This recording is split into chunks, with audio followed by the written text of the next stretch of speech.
जो कि अस्थमा, दमा और श्वास फूलने जैसी समस्या में बहुत ही लाभकारी होने वाले हैं। हरिओम, मैं योगाचार्य विष्णु आपका एक बार फिर से स्वागत करता हूं हमारे YouTube चैनल योग गुरु विष्णु में। आज का हमारा टॉपिक है अस्थमा, दमा या फिर श्वास से संबंधित रोग। आज हम लेकर आए हैं आपके लिए कुछ ऐसे योगासन जो कि अस्थमा, दमा और श्वास फूलने जैसी समस्या में बहुत ही लाभकारी होने वाले हैं। अब जानते हैं अस्थमा किन कारणों की वजह से होता है। अस्थमा का मेन कारण है हमारे शरीर में कफ दोष का बढ़ जाना।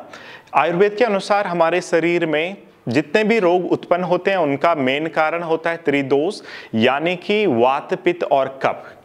और जब हमें अस्थमा या फिर दमा जैसी समस्याएं होती है तो उसका कारण होता है हमारे शरीर में कफ दोष का बढ़ जाना, या फिर जो हमारी विंड पाइप है, श्वसन नलिकाएं हैं, उनमें कफ का बहुत अधिक जमाव हो जाता है या फिर उनमें सूजन या फिर सिकुड़न आ जाता है, जिसके कारण हमारी श्वास प्रश्वासें अच्छे तरीके से नहीं हो पाती, प्रॉपर नहीं हो पाती हैं, और उसी के कारण फिर अस्थमा या फिर दमा जैसी समस्याएं उत्पन्न होती हैं। तो जब हमारी श्वसन नलिकाओं में सूजन, सिकुड़न या फिर कफ का जमा हो जाता है तो उसके कारण हमारी जो इनहेलेशन एंड एक्सहेलेशन होती है, श्वास प्रश्वासें हैं, वो प्रॉपर नहीं हो पाती हैं और हम नहीं हमारे शरीर में भरपूर मात्रा में ऑक्सीजन जा पाता है, नहीं कार्बन डाइऑक्साइड या फिर अदर वेस्ट गैसेस बाहर निकल पाती हैं, जिसके कारण फिर हमारे शरीर में बहुत सी विषैली गैसें एकत्रित हो जाती हैं और वो हमारे पूरे संपूर्ण शरीर को प्रभावित करती हैं। और आज हम जानेंगे कुछ ऐसे योगासन जिनके रेगुलर अभ्यास से आप अस्थमा, दमा या फिर श्वास फूलने जैसी समस्या से निजात पा सकते हैं। तो चलिए स्टार्ट करते हैं। हमारा पहला आसन है मत्स्येंद्र आसन। मत्स्येंद्र आसन के लिए आपको सबसे पहले दंडासन में बैठ जाना है। आपकी टेलबोन कंप्लीटली फ्लोर पर रहेगी अगर आप, और कमर को सीधा रखना है। अगर आप कमर को सीधा नहीं रख पा रहे तो आप कोई कुशन या फिर फोल्डेड ब्लैंकेट टेलबोन के नीचे रख सकते हैं। फिर धीरे से आपको फर्स्ट राइट नी को बेंड करना है यहाँ पर, और राइट फीट को रखना है लेफ्ट थाई के आउटसाइड। आपकी लेफ्ट नी स्ट्रेट रहेगी, टोस को एक्टिव रखना है, अंदर की तरफ रखना है, कमर सीधी रहेगी। अब धीरे से राइट हैंड को रखना है हिप के आउटसाइड। कमर सीधी रहेगी। अब धीरे धीरे इनहेल करते हुए आपको लिफ्ट करना है लेफ्ट हैंड को, और फिर धीरे से ट्विस्ट करना है राइट साइड। लेफ्ट एल्बो को लेके आना आपको राइट नी के आउटसाइड, और फिर धीरे धीरे पीछे देखने का प्रयास करना है। पूरा कंप्लीटली ट्विस्ट करना है जितना पॉसिबल हो रहा है, और यदि संभव होता है तो धीरे धीरे प्रयास कर सकते हैं राइट एंकल को कैच करने का और पीछे देखने का प्रयास करना है। रुकना है यहाँ पर 5 श्वासें, 1 2 3 4 and 5। फिर धीरे धीरे इनहेल करते दोनों हाथों को ऊपर उठाना है और एक्सहेल करते धीरे से दोनों हाथों को रिलैक्स कर देना है और राइट लेग को स्ट्रेट करना है। पैरों को शेक कर लेना है। फिर इसी पोजीशन को रिपीट करना है आपको अपोजिट साइड। और हमारा अब नेक्स्ट अभ्यास है उष्ट्रासना, यानी कि कैमल पोज। कैमल पोज के लिए सबसे पहले आपको वज्रासन में बैठ जाना है। आपको नीज पर बैठ जाना है इस प्रकार से। अगर आपकी नीज हर्ट हो रही है, फिर नीज पर ज्यादा प्रेशर आ रहा है, आप उस कंडीशन में आप मैट को फोल्ड कर सकते हैं या फिर कोई टॉवल या फिर ब्लैंकेट आपकी नीज के नीचे रख सकते हैं। फिर धीरे धीरे आपको नीज पर खड़े हो जाना है और दोनों पाम्स को रखना है बटक्स पर। फिर धीरे धीरे बटक को आगे की तरफ पुश कर देना है और बैक को फुली आर्च करना जितना हो सकता है। यहीं पर रुके रहना है आपको। चेस्ट को ओपन करना है। यदि और भी अच्छा होता है तो धीरे से वन हैंड को रेज करना है, फिर रखना है धीरे से एंकल पर, फिर अपोजिट हैंड को रेज किया, फिर धीरे धीरे रोटेट करते हुए लेके जाना है एंकल पर और यहीं पर रुकने का प्रयास करना है। ध्यान रहे आपको यहाँ पर बटक को आगे की तरफ पुश करना है जितना हो सकता है। आपको पीछे की तरफ लीन नहीं करना है, आपको बटक को आगे की तरफ पुश करना है धीरे धीरे जितना हो सकता है। यहीं पर रुके रहना है आपको 5 सेकेंड्स। 1 2 3 4 एंड 5। धीरे धीरे वापस आ जाना है आपको। फिर वन हैंड को लिफ्ट किया, देन धीरे से अपोजिट हैंड को लिफ्ट करना, फिर धीरे धीरे बेंड करना आगे की तरफ रैबिट पोज में, यानी कि शशांगासन में। अब हमारा अगला आसन है भुजंगासन, यानी कि कोबरा पोज। कोबरा पोज के लिए आपको पेट के बल लेट जाना है। दोनों पैरों को सीधा करते हुए धीरे धीरे पेट के बल लेट जाना है। हाथों को रिलैक्स करना है और नेक को टर्न कर देना वन साइड। 2-3 बार गहरी लंबी श्वास फिर श्वास लेनी है। अब धीरे से सामने देखिए। सो दोनों पाम्स को रखिए चेस्ट की साइड में, उंगलियां खुली हुई रहेगी, सामने देखना है।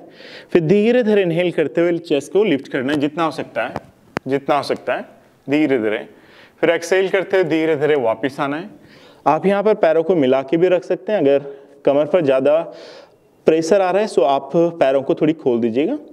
इनहेल करते हुए फिर धीरे धीरे चेस्ट को लिफ्ट करना है जितना हो सकता है। इनहेल, सामने देखना है। फिर धीरे धीरे ब्रीथ को आउट करते हुए वापस आना है एक्सेल करते हुए। फिर से इनहेल करते हुए धीरे से वापस आइए। देन एक्सेल, धीरे धीरे वापस आना है। इसी क्रिया को दोहराना है 4 से 5 बार। फिर धीरे से इनहेल करते हुए चेस्ट को लिफ्ट करना है और इस बार यहीं पर रुके रहना है। सो इस बार आप यहाँ पर रुक सकते हैं 4 से 5 सेकंड, या फिर आप 10 सेकंड तक भी यहाँ पर रुक सकते हैं। लेकिन ध्यान रही आपकी शोल्डर यहाँ पर इस प्रकार से सिकुड़ेंगी नहीं। आपको धीरे से शोल्डर्स को रोल करना है पीछे की तरफ और रिलैक्स रखना है। अगर शोल्डर पर या फिर अगर बैक पर ज़्यादा प्रेशर आ रहा है तो आप एल्बोज को हल्का सा बेंड कर सकते हैं। रुकना है 1 2 3 4 एंड 5। फिर धीरे धीरे एक्सेल करते हुए वापस आना है और हेड को टर्न करना है वन साइड और दोनों हाथों को रिलैक्स कर लीजिए। अब हमारा अगला आसन है सेतु बंधासन यानी कि ब्रिज पोज। सो ब्रिज पोज के लिए आपको पहले पीठ के बल लेट जाना है। पीठ के बल लेट जाना है और दोनों पैरों को रिलैक्स करना है। 2-3 बार गहरी लंबी श्वास पर श्वास लीजिएगा यहाँ पर। अब धीरे धीरे आपको दोनों नीज को बैंड कर देना है। राइट नी को बैंड किया, लेफ्ट नी को बैंड किया और आपकी हील्स रहेंगी बटक के क्लोज। अब धीरे से प्रयास करना है एंकल जॉइंट्स को कैच करने का। अगर आपसे संभव नहीं होता है तो फिर आप हाथों को फ्लोर पर रख सकते हैं इस प्रकार से। अगर पॉसिबल हो रहा है तो धीरे धीरे एंकल्स को कैच करना है। अब इनहेल करते हुए धीरे धीरे बटक्स को लिफ्ट करना है जितना हो सकता है। फिर धीरे से ब्रीथ को आउट करते हुए वापिस आना है। फिर से इनहेल करिए, धीरे धीरे बटक्स को लिफ्ट करिए आप और एक्सेल करते धीरे धीरे वापस आइए जितना हो सकता है। इनहेल करते धीरे से बटक्स को लिफ्ट करिए जितना हो सकता है। फिर धीरे धीरे वापस आ जाइए। इस बार आपको यहाँ पर रुके रहना है। इनहेल करते हुए बटक्स को उठाइए ऊपर और इस बार यहाँ पर रुकना है आपको। सो आप पोजीशन यहाँ पर चेक कर सकते हैं। आपकी दोनों फीट्स पैरेलल होंगी और सेम डिस्टेंस आपकी नीज के बीच में रहेगा और बटक को जितना हो सकता है लिफ्ट करिएगा। आपके शोल्डर्स फ्लोर पर आएंगी और चिन टच रहेगी थ्रॉट पर। सो यहाँ पर स्टे करना है 5 सेकेंड।